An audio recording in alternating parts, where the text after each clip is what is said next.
So in the 7th episode of Dorohedoro Season 2, Ebisu gets a happy clip stuck inside her head, which is supposed to make the wearer eternally happy.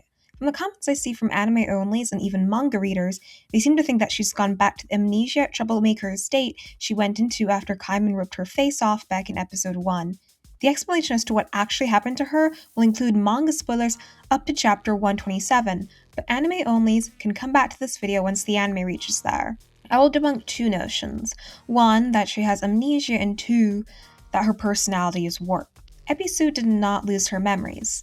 While the psychology major in me wants to do an actually in response to the arguments I'll be making, however, I don't think that Q Hayashida really thought all that hard about the types of memory and their impact on daily life. The fact is, losing a certain type of memory usually leaves other types of memory intact. Like semantic and episodic memory are two types of explicit memory, that is conscious recall of information. Episodic memory would be like recalling the experience of going down a slide at a water park. Semantic memory would be being able to recall the names of the park, the name of the rides, and the date that your family went. Semantic memories are linked to noetic consciousness, a state of knowing and awareness.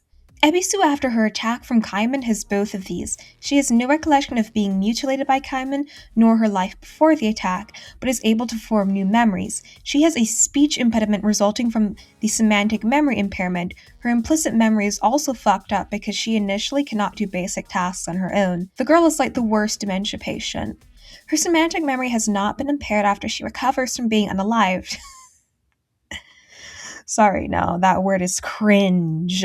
After she recovers from being murdered. We know this because her language is grammatically correct, and she has no problem retrieving the right words. We also peek into her thoughts, which are rather lucid compared to her previous thoughts. Her procedural memory is also fine. She has no trouble making her way around the End family mansion, nor with dressing herself or doing basic hygiene, which we know she had trouble with.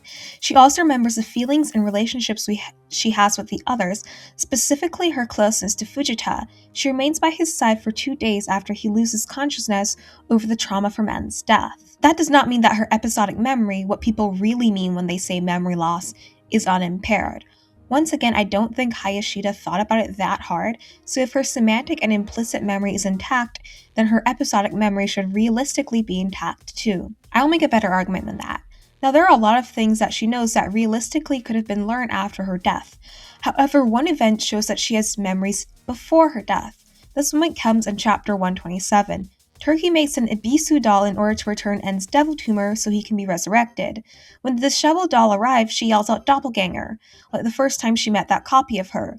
Now, Ebisu knows what Turkey's magic does, given that she was there when the sorceress made an En doll. She's explicitly very afraid of this entity because a malformed copy that follows her around reminds her of her fight with that thing. She's recalling the episodic memory of an event that happened before her death, meaning that she does not have retrograde amnesia. Naturally, Ebisu's personality is a bit warped, given that the clip in her brain forces her to look on the bright side of things.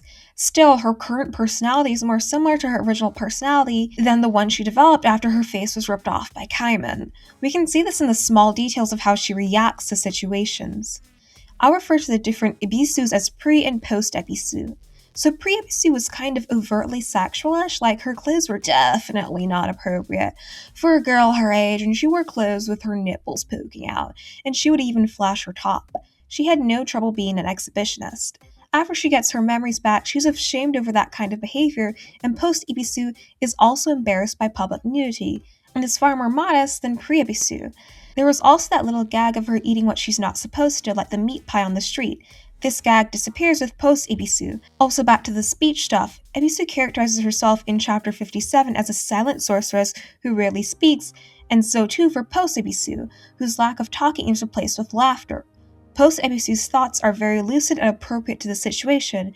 Pre-Ebisu was kind of a no-thoughts head empty, but that did improve, so her thoughts are also clear enough to form complex plans, such as exploiting an amnesiac Dokuga, and she's rather adept with keeping the plot tight. She mentions herself as always ahead in chapter 57 as well. That whole Dokuga thing also keeps in line with her thinking rather highly of herself, hoity-toity and all that stuff. The shenanigans she got into as pre-Ebisu all gone. She's pretty serious. The happy clip makes it so that she has to find something funny or positive about a situation, so she may be sad or hurt over something, then she has to think, oh, this is pretty funny in fact. She's aware of this enough to often slap herself and try to reorient herself back to the situation at hand, which just says that all she does is laugh after En's death and while searching for Kikurage, but she seems lonely. Part of that loneliness is the fact that her old life is gone forever. Her parents, nanny, everything, it's done. Dorohedoro has themes of identity and finding your place in your people. Ebisu getting her memories back of her old life is there to remind her that it's gone. The En family is all she has now. Maybe the happy clip works as a metaphorical bridge between pre and post Ebisu. What I'm getting at is that she's not staying with the En family because she forgot her past before them again, or even her pre-Ebisu past, but because she has made an active choice to move on, to find happiness in this hard place.